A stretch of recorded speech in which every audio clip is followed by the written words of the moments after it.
After that, we'll take everyone off mute and we'll make time for questions. To begin, we at the City of Peterborough respectfully acknowledge that we are on the treaty and traditional territory of the... Okay to get it. Miss...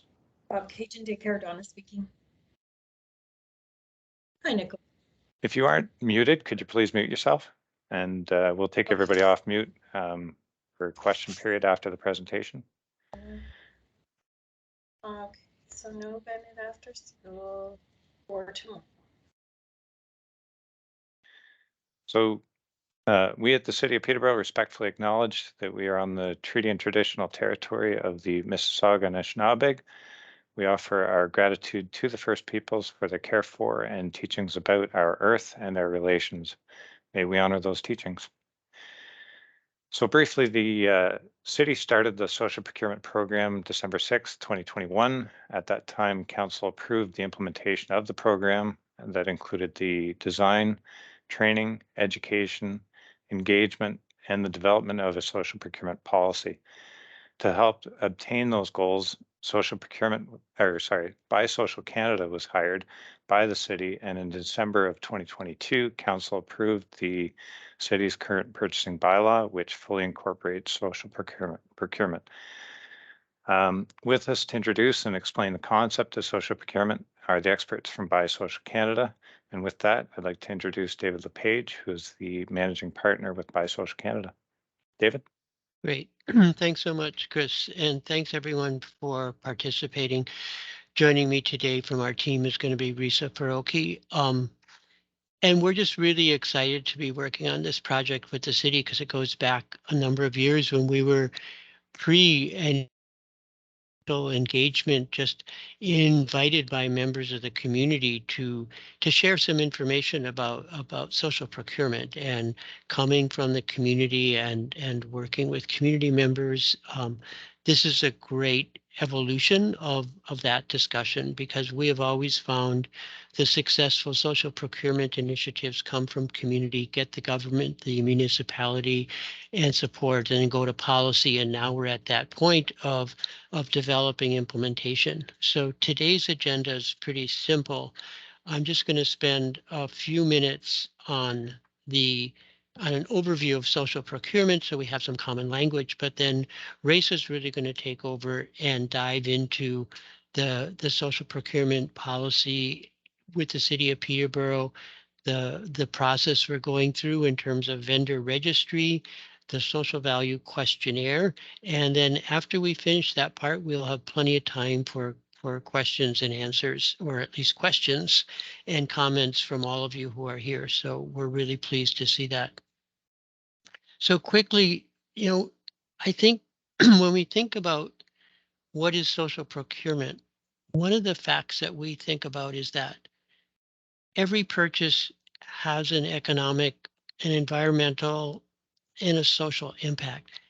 And we don't always intentionally or consciously kind of look at, when we're purchasing things, what the impact is.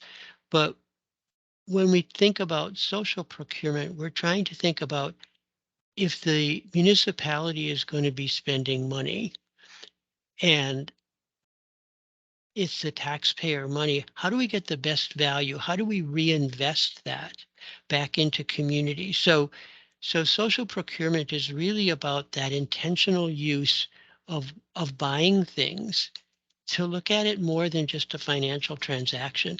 But how do we look at the spending that the city is going to do anyway, whether it's office supplies or couriers or buildings or maintenance? The money's going to be spent. How do we maximize the community value? Because when we think about procurement, the model really is about, the city's going to go out and buy things. They're going to need these goods or services or construction, regardless. So rather than that model of just going out for tender, we still go out for tender. So it's still fair, open, and competitive. It has to follow, all of the trade agreements. It has to comply with all of the city, procurement policy. So we don't change that. All we're doing is we're actually adding a social value. So instead of that purchase being merely a financial transaction, we actually add the social value and it becomes a community value. Because when we think about social procurement as a tool, we try to look at it, how does it contribute to community capital? So when a purchase is made, we're thinking about the social value as well as the economic value, as well as the delivery of the goods and services. So when we think about what are some of the multiplier effects or the ripple of a purchase, we think about it as individuals. When we go and we think about, do we want to buy local? Do we want to buy social? Do we want to buy, from the farmer's market? Or what's the impact of what we buy? So we start to think about it in terms of different capitals. There's the economic capital for sure. So we create the income and the financial resources locally, but also when we start to think about the physical capital, the environmental impact of our purchases, the protection of the property that we have, the human capital. Are we creating opportunities for skills and learning and training? Are we making sure that we're creating jobs and apprenticeships? And cultural capital, are we recognizing diversity and inclusion when we're purchasing to make sure that the values we have as a community are reflected in the values we use when we purchase? And then the other part is the social capital, and that's often referred to as the glue in a community, because we know that during times like, especially like we just went through COVID, the resilience of the community to have friendships, to have family, to have those networks that actually support the values within the community. So in a way, we're thinking about, how does procurement actually help build the value in the community of Peterborough? Because it's basically, that's what we're doing, is we're spending money, we're purchasing things, and we're trying to create the maximum community value that we can. So the mechanics of how that works, I'm going to pass over to Reza. Thank you, David. So yeah, just to kind of share a simple story to take this idea of community capital and what social procurement's end goal is, I wanted to share just a story from Peterborough. So some of you may have seen these really fantastic bike racks throughout the city, which came into place a couple years ago. So how this all occurred was, previously the bike racks were sourced from Oregon in the States, and they didn't look like this. They were kind of your typical bike racks, but the city of Peterborough was looking at updating them. And so they thought to themselves, okay, we've been getting this from the States. Maybe there's a local or sustainable alternative to the Oregon manufacturer. So through their research, they came across a business called City Welding. And I think I actually saw someone from City Welding join the call. So awesome they can be here. So they're a local Peterborough business, and they did not make bike racks at the time. However, they were in the field of welding. They were a local business. So the city reached out to them and asked if there is a possibility they could work collaboratively to build bike racks. And City Welding said, okay, yeah, let's try this out. This kickstarted a fantastic relationship. The city started purchasing from City Welding Works, which helped increase their capacity and the range of goods that they could produce, which allowed them to purchase tools and equipment, which they could use to create these really custom bike racks. On the flip side, for the city, they were, able to support a local business. And interestingly enough, they were able to reduce the shipping, installation, and the environmental costs that they would have probably had if they went to the Oregon manufacturer or a different one. So it was both a socially impactful and cost-effective type of procurement. And to go back to David's community capital graphic, it was the increase of the physical capital of Peterborough with these really custom bike racks, the economic capital, keeping dollars in the community, as well as that human capital of increasing opportunities for employment and skills and training. So in a nutshell, that's what this is all about. It's about being intentional about the tool that the city has at their disposal, which is purchasing, to support social value outcomes. So now I'm going to show you what that actually looks like for the city of Peterborough. So a quick timeline. As Chris Allen mentioned at the beginning of this session, the city of Peterborough approved the new procurement bylaw, the policy updates, with the inclusion of social procurement in September 2022. And so now we're on the implementation strategy, which will move forward with the next steps that were identified. So pilot projects to test the inclusion of social procurement in city procurement opportunities, establishing a community multi-stakeholder working group with representation from the city, local business, industry, and community to support social procurement implementation, internal and external training and info session programs, just like this one, and outcomes-based measurement and reporting processes aligned with the existing city policy programs and strategies. So now we're starting, the new year, January, we're starting the training and the piloting of a lot of the tactics that I'll be speaking to today. So if you haven't had a chance to check out the procurement bylaw, I don't blame you. It's a lot of pages for sure. But since we're here to talk about social procurement, I'm going to highlight the new updates that include these pieces. So if you were to look at the procurement bylaw, you'll see the purpose, goals, and objectives. And I've starred the two pieces that are new and speak to social procurement. So point B, maximizing best value for the city of Peterborough, taxpayers, and stakeholders. So in essence, that the city's procurement, the city's purchasing will maximize the best possible value, meaning for price, quality, as well as social impact and environmental impact of their purchasing decisions for the city and taxpayers. And point C, develop and maintain a social procurement culture that leverages procurement to contribute to social value objectives. This will be done in accordance with the values of our community and council and aligns with the city's strategic goals and plans.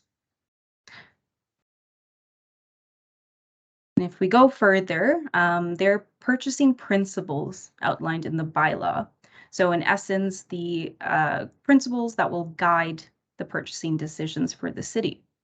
So you have the key ones: open process that needs to be fair, accessible, accountable.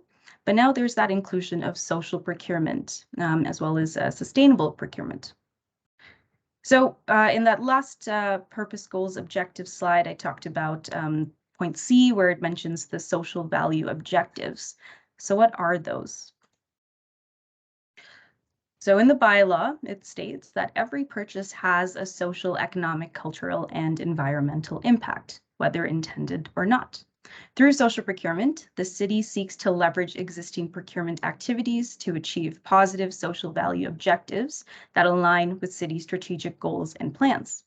The objectives are local economic development and employment, support local businesses, prioritize inclusion and diversity, social equity and sustainable community development, socioeconomic goals derived from environmental sustainability purchasing, and strengthening arts, heritage, and culture.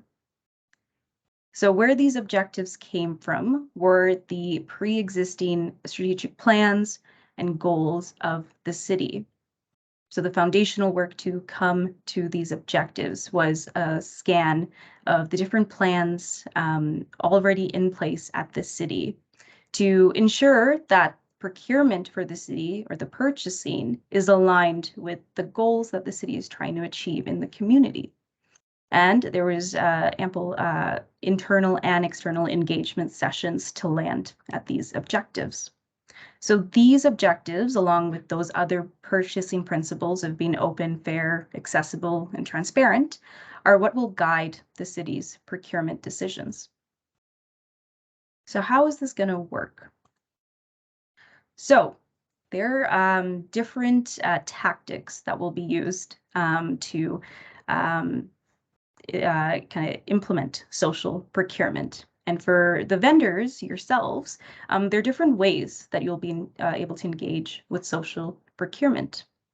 The first is the creation of a vendor registry, which we will send out after this meeting if you don't already have the link, but it's on the City of Peterborough's bids and tenders webpage. So this will be for those vendors who have goods and services that would be best suited for low value purchases for the city, up to 10,000. So the vendor registry has been created for city staff to easily find suppliers that support the social value objectives outlined in the procurement bylaw. Another tactic is the inclusion of social value questions in competitive bids.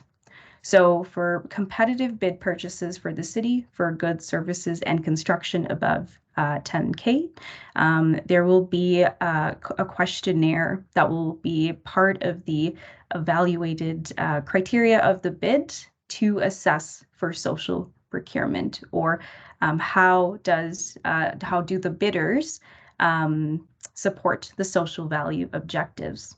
So I'll dive into each of these in more detail right now. So like I mentioned that vendor registry, primarily for low value purchases up to 10,000. It was just launched in December on the City of Peterborough's bids and tenders webpage. So vendors, if you haven't already, you can input your information into the registry so city staff can identify suppliers for their low value purchases. So it'll ask you questions on if you are a local business or social enterprise, or how you support those social value objectives that I just covered. As per the bylaw update, priority for these purchases, which are below the trade agreement thresholds, will be given to local businesses, social enterprises, diverse owned businesses, and suppliers who contribute to the social value objectives. And so that next piece for competitive bid purchases for goods, services, and construction above 10,000, there will be the inclusion of a social value questionnaire. So this is a standard questionnaire, same questions that will be used across multiple bids. It will use a yes/no with evidence format, and the bid weighting, so the weighting of that questionnaire, will be between 5 to 25%, dependent on what makes sense for the context for the specific type of procurement. There'll also be a similar questionnaire to assess for sustainable procurement and environmental considerations. And it may be used depending, again, on the type of procurement and what makes sense for the context and the marketplace. So I'll show you now the social value questionnaire so you can see what questions will be used to evaluate bidders. So the social value questionnaire, like I said, will be used to evaluate the different objectives in the 4 key opportunity areas of employment, skills and training, social value in the supply chain, and community development.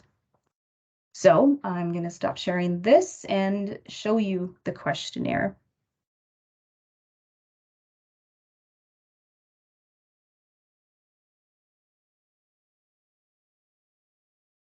Brilliant. Okay. So the social value questionnaire, again, will be part of the evaluated criteria, along with things like, the specs and the price and all those important components. So when you, as a vendor, see the questionnaire, it'll start off with the introduction of what the purpose of this questionnaire is. And I won't go into too much detail because we covered these pieces already. So like I said, the key economic and social goals the questionnaire will ask for are prioritizing inclusion and diversity in our supply chain and in the business practices of our suppliers, social equity and sustainable community development to lift up and support our community where it is needed most, and to strengthen arts, heritage, and culture. So for the questionnaire instructions for yourselves, potential bidders, like I said, it'll be a yes, no with evidence format. And so for the evidence, as you'll see throughout the questions, ensure you provide any documentation or verification information requested for an individual question. If this requested information is not provided for a yes answer, no points can be awarded for that answer.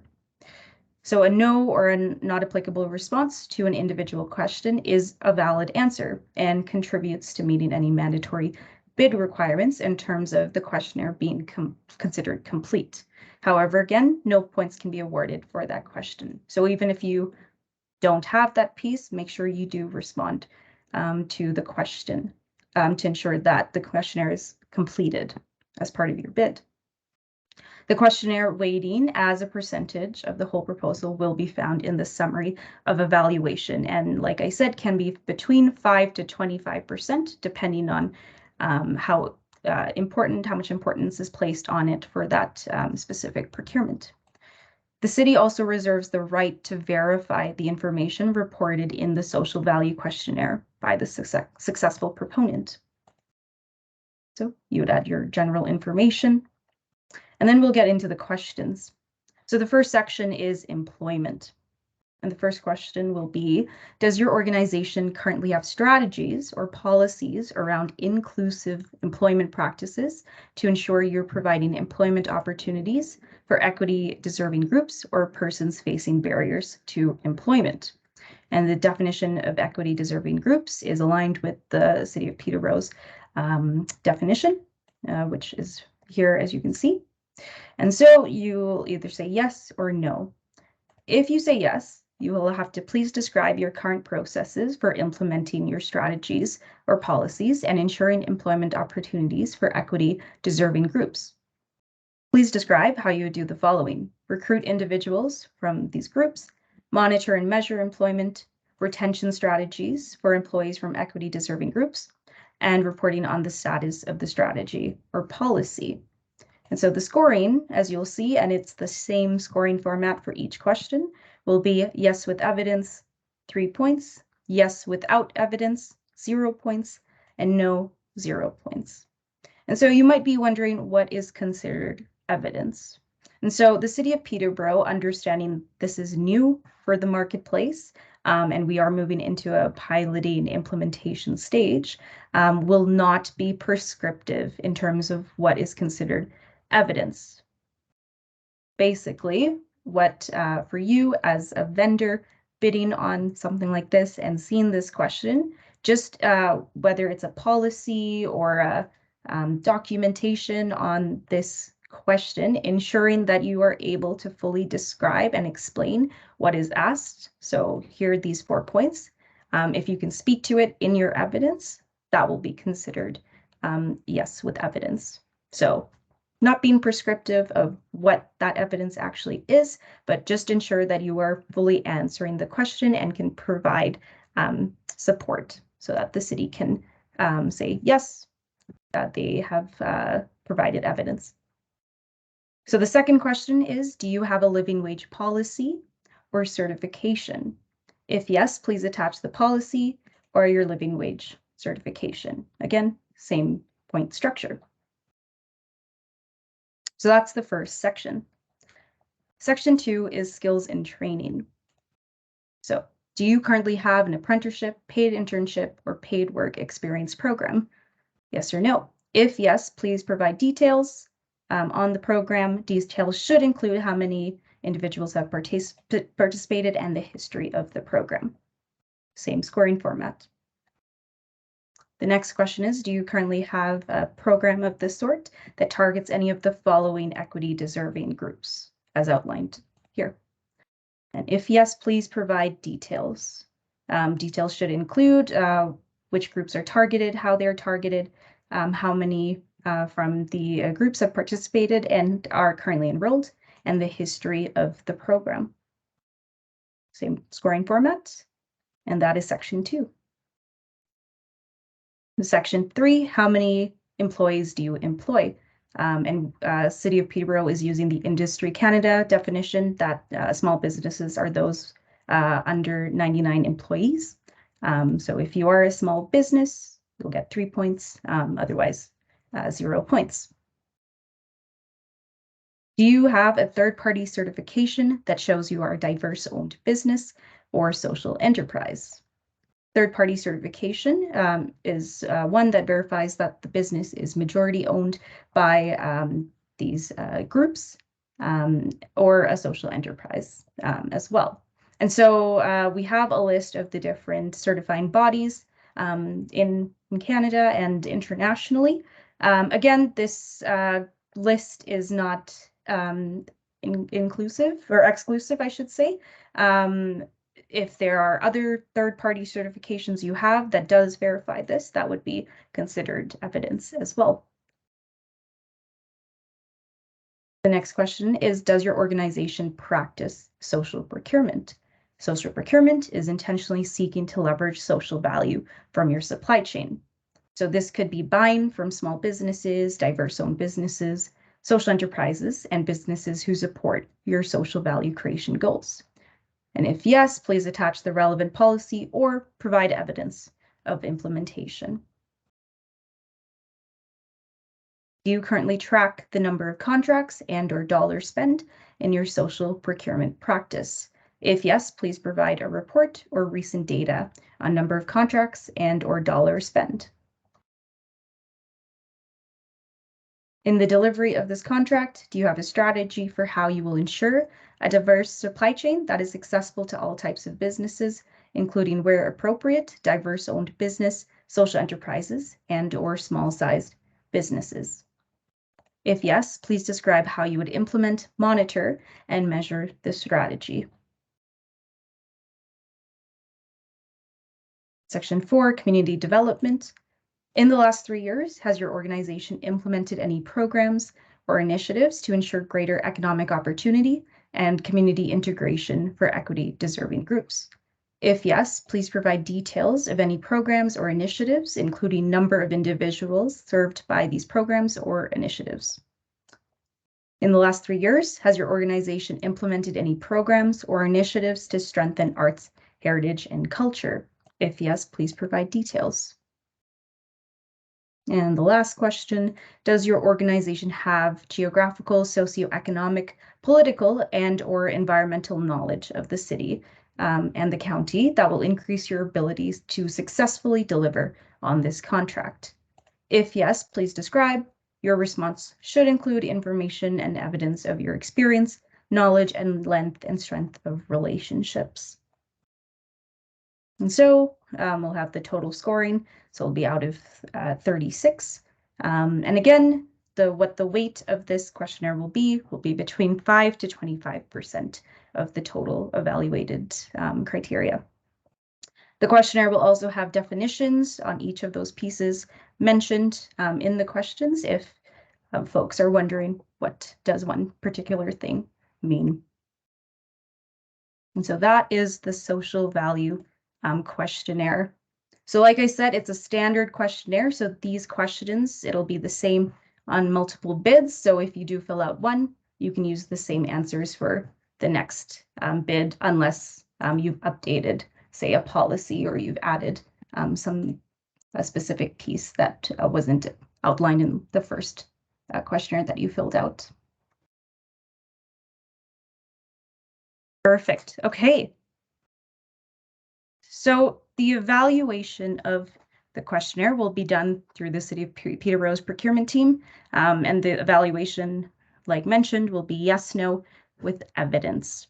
So for yourselves as vendors, as you think about this and how to prepare, our recommendation is to start to gather evidence to support your answers.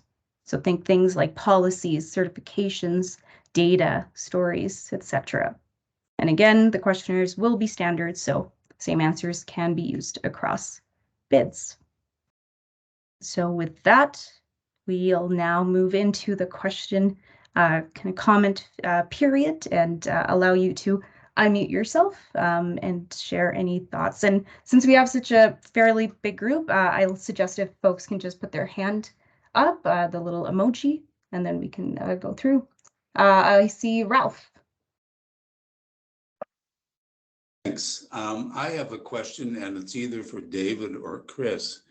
I'm just wondering why, in the enumeration of the objectives, while supporting local business is mentioned, supporting social enterprises is not. And I can see where there's an argument to be made that inferentially social enterprises are going to be included in this by various references, but I'm wondering why that was left out.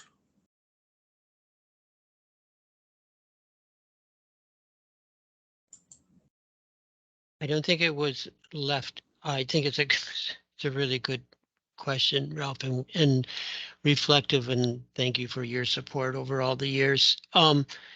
I think because social enterprise comes in not only as a small business, but also meeting some of the other criteria about being able to address the social issues, that they actually are going to accumulate and respond to the opportunities and the questionnaire quite solidly, that it will be inclusive of social enterprises without having to particularly name them as something as a category.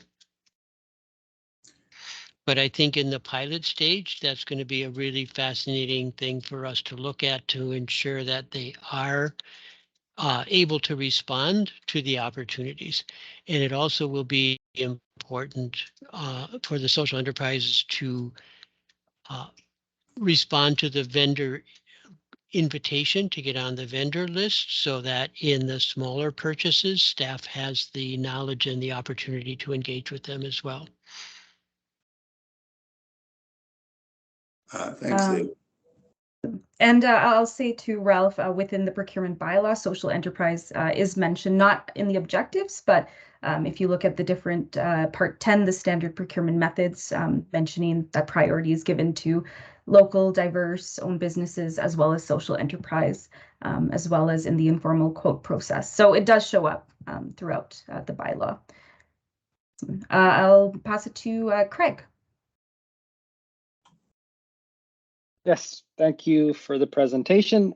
Just quickly, you mentioned that the weighting of the, like what percentage will be applied for social procurement will be weighted, and it'll be dependent upon the project. And I'm curious what the weighting, how that weighting would be determined, sort of what criteria would this fall under, who and how would that be done, and would it be standardized? I know that's sort of a few, but kind of how the process of determining the weighting would be defined so that we, it feels as though it's fair and it's transparent. And anyway, I'll leave it at that. Perfect. Yeah, so for being understanding it's a pilot project, we'll be working with the procurement team and the department that is requesting the project or the procurement, but understanding that, again, looking at those key opportunity areas of employment, skills and training, supply chain, and community development. There's some procurement that'll have possibly more opportunity to create that, where you can ask for a higher weighting versus less. So if you would think of a fleet of cars, if that's the procurement, probably a bit of less chance to create lots of employment opportunities for skills and training. So working, collaborating with those different groups to say, okay, that might be a bit of a lower weighting versus if the procurement is for something like a construction project where there's lots of opportunity for employment, for creation of social value in that supply chain. Possibly that'll be weighted a little higher. So not using a standardized sort of format just because there are those nuances. But we're in that pilot project where we'll be testing things and seeing what works and what the marketplace can also deliver on as well. I don't know, David, if you want to add anything else in there. Yeah, I'm just going to add, Craig, that the experience that the city of Calgary had is because the questionnaire is standardized, it actually we can record who applies, who wins, and it's looking at then being able to evaluate what impact that weighting had. Because without disclosing the individual bids, we can look at the categories of, was it, small businesses that responded? Did the weighting have an impact? And the information coming out of Calgary is that it's actually enhancing the vendor opportunities that can respond to the social value. And when we look at our experience with that weighting, just as Raisa said, something that's quite technical, like fleet maintenance or fleet parts or cloud services, it may be different than looking at things like landscaping or snow plowing or other things that can have a higher engagement with opportunities aligned with what we're trying to achieve. And I think by keeping track of what happens, that can always be improved on. So like, sorry, and I mean weighting too by the 5 to 25% of the Right. analysis of, so obviously let's just say it's a pre-qualified bidders list. Typically 100% of that comes down to price, whether if you filled out your bid form correctly, it comes down to price. Now we're saying anywhere from 75 to 95% of that's going to come down to price, and that varying degree. So I guess my question is, how do you determine whether it's 25% or 5%? And is that just is that going to be standardized based on dollar value, based on what type of project it is? I guess, anyway, these may be bigger questions that need development, but I'm just. No, it's a great question. It's not based, it's primarily based on the type of purchase and the evaluation that the staff wants to put on it. And I think that's one of the learnings. And I think your question is really valid, that it's one of those things we've got to be evaluating during the pilot stage. What was that impact and how was that? Is there a way to make it more standardized so the vendor community is clear on what is. It obviously will be in all of the RFP documents very clear, because that's put in the documents as to what are the evaluation criteria. Thanks, Craig. Richard. Hello, can you hear me? Yes, it's good. Perfect. I was just wondering if you can give us an example for construction for your social procurement, just so I can kind of lead off with like our type of work, And what type of work, Richard? like reconstruction, anything like that, for roads, sewers. So this is where in construction projects, let's say the RFP comes out, and it would probably be the technical skills, the capacity and the experience of the vendor, of the bid, being very high. And then there'd probably be a price component that would be quite high, because that's a competitive thing.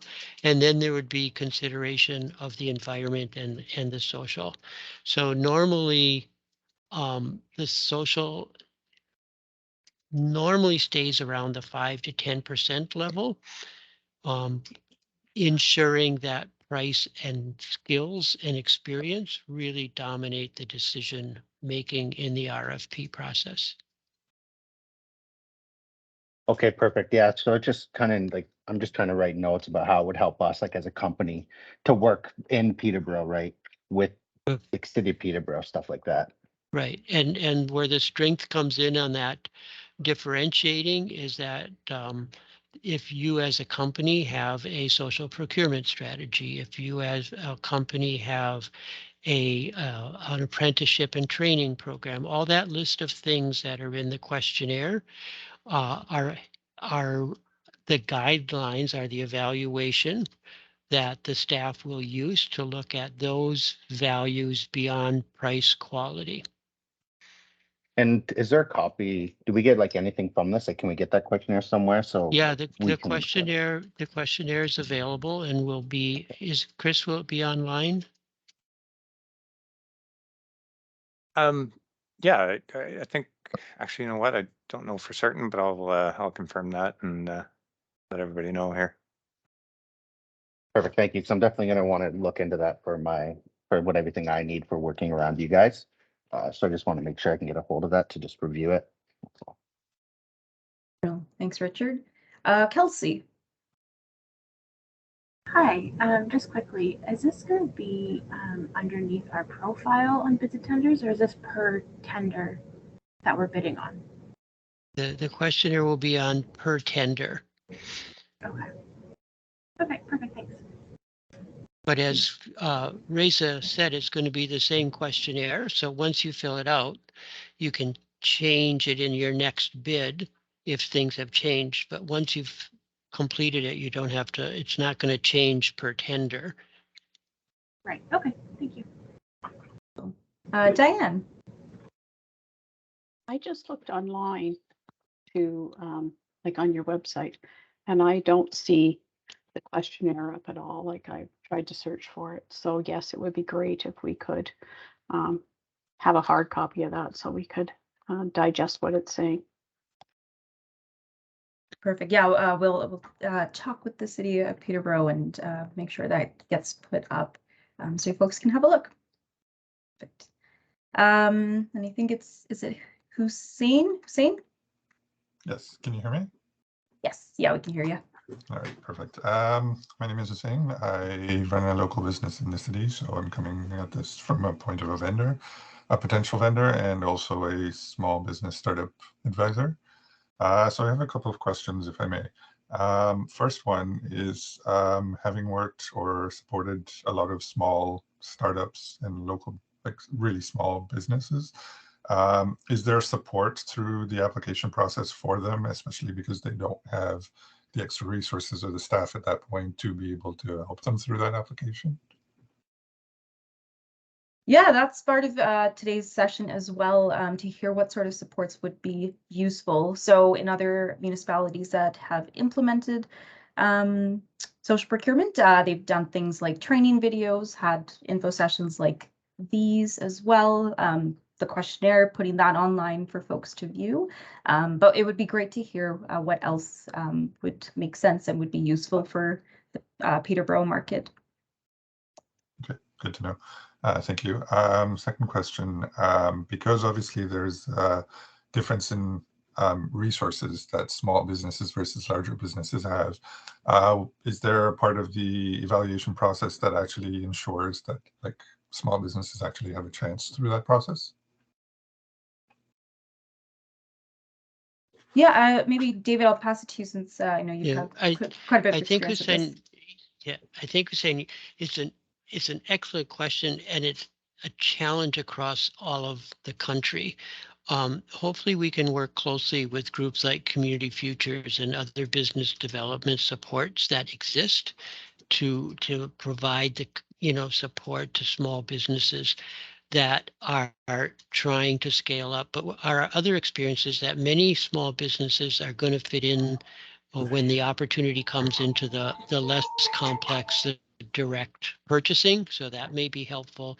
The other one is that we have found that many of the small businesses, when it's a large contract, become a subcontractor. So it's really about working with some of the tier 1 providers who are trying to respond effectively to the larger contracts, to make them aware of who are the local small businesses that can enhance their bid because they're doing social procurement.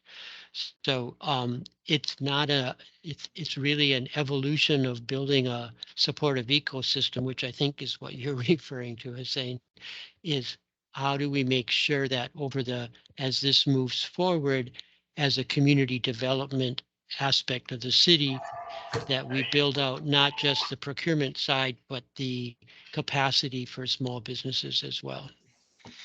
I see, thank you. And the last question I had was in terms of the low value purchases, I think the amount that was brought up was below 10,000 or 10,000 and below. Is that based on each tender? Is it based on a year? Is it based on like a month? Like, how is that based? Those are so that's the threshold that the city has, that below 10,000 can be a direct purchase without going to competitive bidding. And that aligns with their policy for risk management, for appropriate buying. It also aligns, and they have to follow the trade agreement thresholds as well. Okay. And like, would that 10,000 be considered as part of, like, say, a recurring project over like a year, for example? If it was increments of 3 months, is that 10,000 within like No. each of those 3 months, or is it the entire? It has to be 10,000. The trade agreements require that it's $10,000 per activity per project. They can't add up to more. Okay. So each one would be a a discretionary purchase. Okay. Perfect. Thank you. Thanks, Hussein. And I've also put a link to the vendor registry in the chat. We'll send it out as well afterwards, if folks would like to register themselves in there. Richard. Hi, so I just have another question. Someone said something earlier about the questionnaire. I don't remember, was it per tender? So do we have to fill one out every time we submit a tender, or do you guys save it and you already have it on file? Yeah, again, we're in the pilot project, but it is going to be a standard questionnaire that will be used across multiple bids. Still playing with the nuances of if we'll be able to save that information. But as we start to pilot this and you are bidding, I would recommend saving your answers because we'll use the same questionnaire in the next bid, and you can use those answers. But to be determined what the final kind of decision is. Yeah. Okay, so you're gonna ask every time basically, and we can just re-answer the same until Exactly. something gets figured out. Okay. Exactly. Rich. You keep the file. Yeah, perfect. All right, thank you very much. Thanks, Richard. Lisa. Hi guys. Just looking on the website here for the bids and tenders, I see there's an annual subscription fee of $3.99. So that covers me unlimited bids or tenders that I want to submit. Or I can opt to do one-time fee. So that means that I can pay per bid opportunity. That's what that's outlining, or that's what that means? Yeah, I'll get Chris to answer that. Yep, that's correct. That's correct. So the one-time fee, it can either be for, the city of Peterborough's project, or County of Northumberland, County of Peterborough, whomever you choose, or you can do the annual subscription, and that'll allow you unlimited bid opportunities for any of the municipalities that are entered across Ontario, or I think there is even some in the US or across Canada, even for that matter, through bids and tenders. All right, excellent. And all the bids on there, they are the above the $10,000 level. Yes. Okay, great. And again, the same as the other our other guests is just the hard copy of that questionnaire for review. That's awesome. Thank you very much.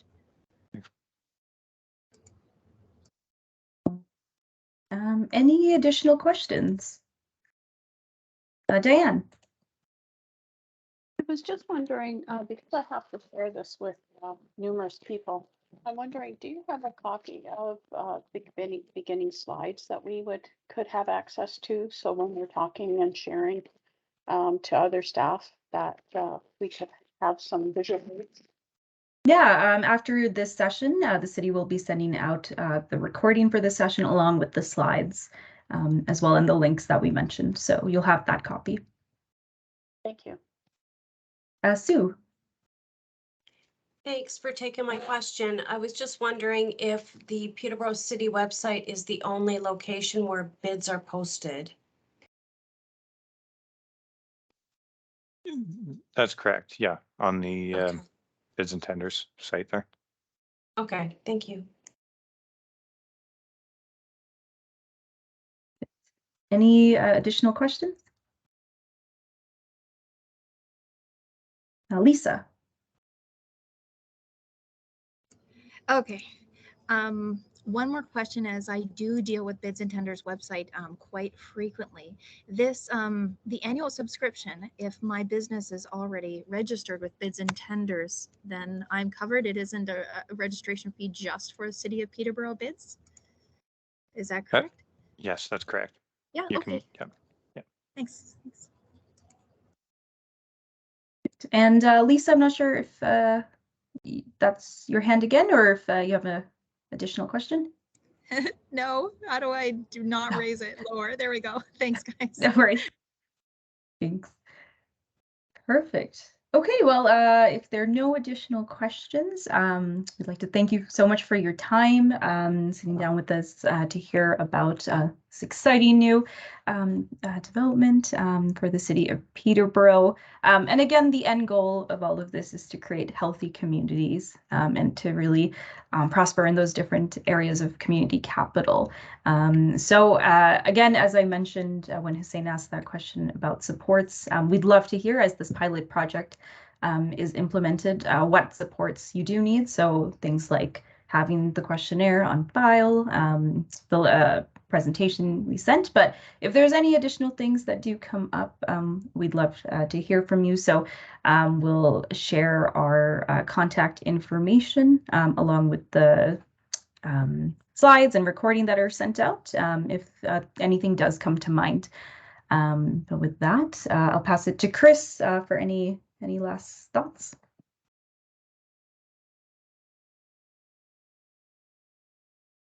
Thanks, Risa. Just that we're looking forward to going down this path and seeing where it takes us, and also seeing the outcomes. So thanks everyone for joining us, and yeah, we look forward to hearing from you. Excuse me, I'm just wondering, how long is this pilot scheduled for? Yeah, it's a 3-year pilot project. So we've just started it in November when the procurement bylaw went into effect.